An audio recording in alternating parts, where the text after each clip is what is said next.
It's Cindy A. Lewis. It's time for crafting therapy, a time to get inspired, re-energize, and just take a little break from your routine. Anyway, we've been in the midst of 100 Days of Pockets. Today was day 9. This is a really fun printable book that I have available on my Ko-Fi site. It's a digital printable, so you would print it yourself. But it is full of great instructions for 102 pockets. Little extra in the back. So anyway, I asked a few people if they would be interested in an idea book. And that's what I was thinking of doing as well, instead of just putting the pockets that I create in journals. And so then I thought, well, maybe everybody else would like that. So I put a poll out and everybody said yes. Since we're in the middle of this, journey, this adventure, we'd like your ideas. So we're also in Craft Your Stash Month. So I pulled an old notebook that I had from college, and I just went to college not that long ago. But this is about almost 2 inches wide here. And then this is just your regular size notebook paper that would go in here. And I've reprinted my pockets instructions all on cardstock because I want to put them in here. I'm going to make it super simple, and I hope that you appreciate that in a way, because I don't want to make it too hard. I want us to use our stash, and I want us to be able to refer to it easily. So I created also a spine for my journal here, and I was going to ask you, it doesn't have really anything on it but 4 different ones. If you're interested in me making this a freebie printable on my site, on my Ko-Fi site, let me know. Because if you are, I could put this out and you could do the same thing I'm doing using a notebook and utilize this for the spine of your notebook. So I just wanted to ask that question before I go on.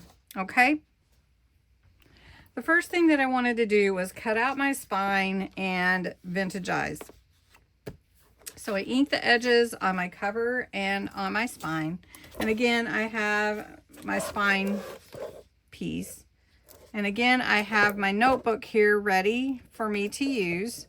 So I'm just going to slide the spine down in here. Now this is an older notebook. It's been sitting in a closet for a while. So hopefully it will cooperate with me and we'll get this in pretty easily. Now my cardstock is 90 pounds, so I didn't use extra like strong cardstock or heavyweight. All right, this is the cover. So this is going to be my idea book. So this is where I'm going to put all of my pockets that I make for this 100 days associated to these pockets in my book. Now I have a 3-hole punch. And I am putting it at 11 inches, and I'm going to just start punching out all my pages so that I can put it in the notebook. So that's all I'm going to do.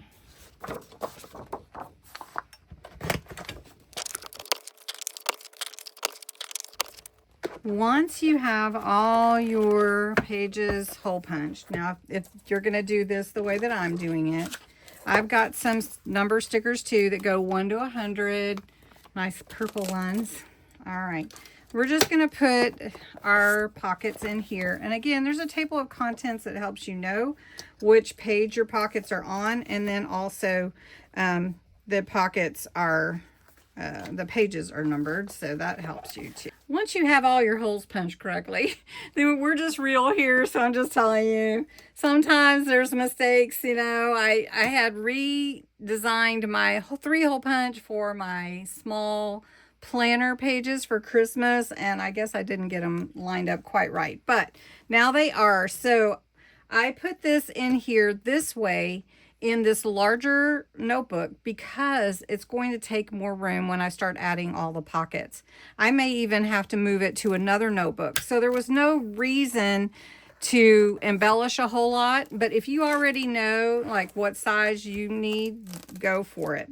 All right, so I've got my numbers, and I've got a little pocket here to the left that I can put my numbers in. And then what I want to do is I want to take my pockets and I want to attach them to the page and put the dates that I did them. So I'm keeping track in my other binder. This is a comb binder that I did just to get started. And then I decided, well, you know what? I want a little bit more. And I think a lot of you do. So I want to put the dates that I first did that pocket. So I did this number 1 on the 15th, and I did number 2 on the 16th of August. That's when we started. So now I'm going to flip this over, and I'm going to see if I can put my pockets on the back.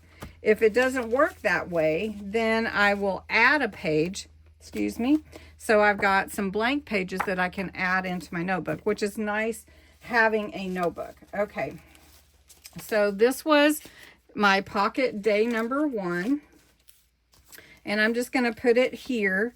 And then I actually glued day number 2 in here in my journal. So I'm going to have to make another day number 2 and put it on this page. So I'm going to make it to where it'll fit down here.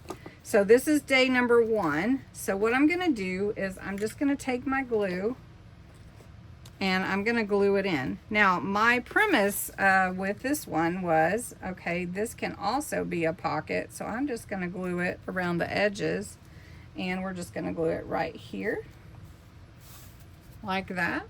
And then I'm going to take my number 1 sticker, and I'm just going to put it right there. And then my number 2 will be down here.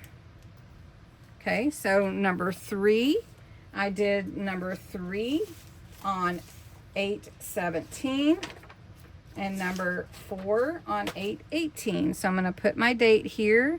So I hope this is giving you some idea how to keep track of when you do the pockets, and any notes that you want to put on here that will help you.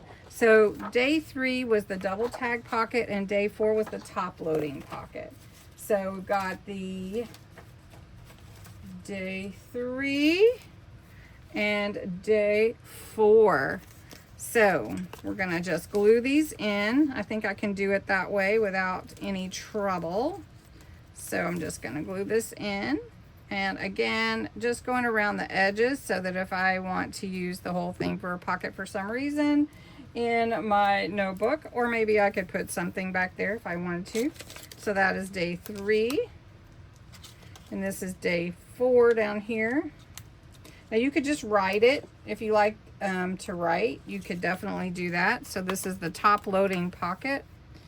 Really easy one. And what a great tool this is to have all these pocket instructions all in one place. Oh my goodness.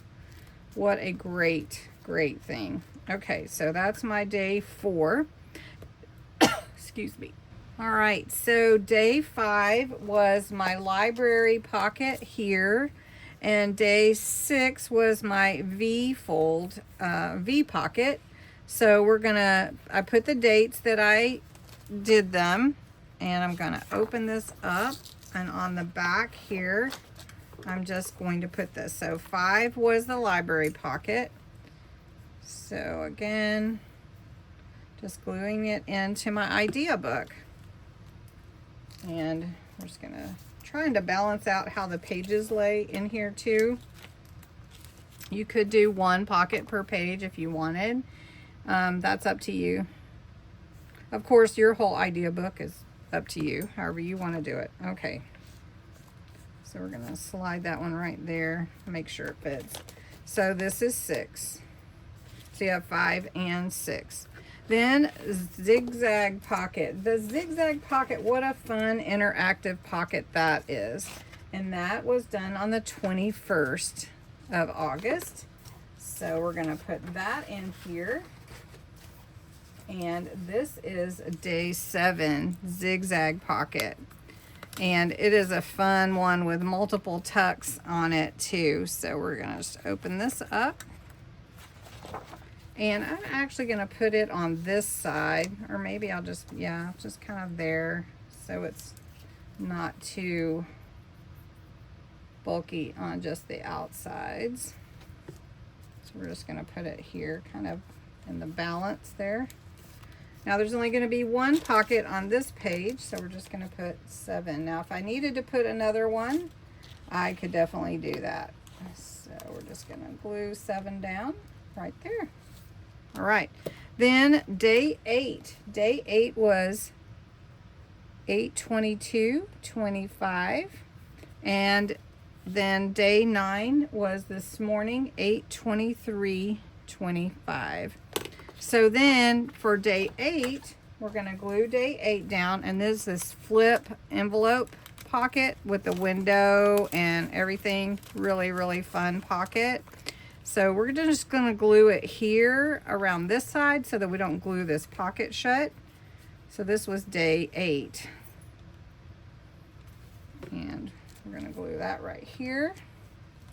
And day 9 goes over onto this page, so we could glue day 9 and 10 here. Just depends on how big they actually are. And I actually did 2 pockets for day 9. So I think I'm going to put one on one page and one on another page. I'm going to add a page in here for day 10, I think, because I might put it in between so day 10 is on the right place.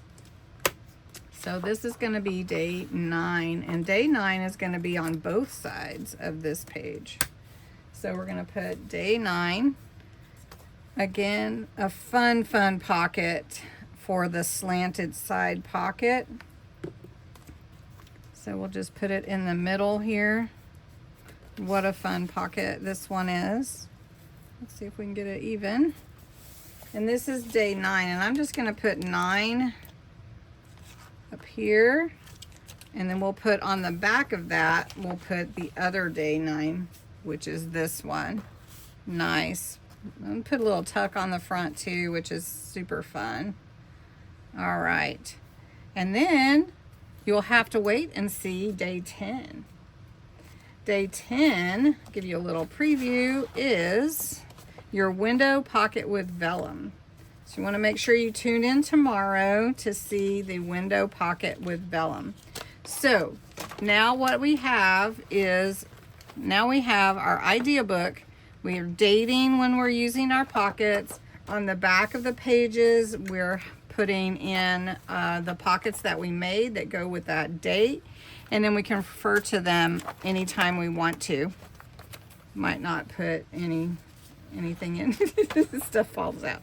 But anyway, so that's the idea that I had, to make it super simple, but yet very thorough, to hold everything that I need it to hold. So I'm putting my extra cardstock in the pocket here. I have got to make one more pocket for day 2 because I glued it actually into a page. So I'm going to do that. And then day 10, make sure you watch for day 10. And I'm going to keep updating this notebook for my idea book. So I hope you enjoyed this idea. And again, if you do think that someone would be interested in a freebie with the spines for the 100 days of junk journal pockets, let me know. I wasn't sure. I didn't want to just put it out there and nobody's interested. So let me know. I did trim mine down to 1 5/8 inches. So it's really kind of tight, but it fits right in on this 2-inch notebook. So anyway, thanks so much for watching. I hope you enjoyed it and have a great day.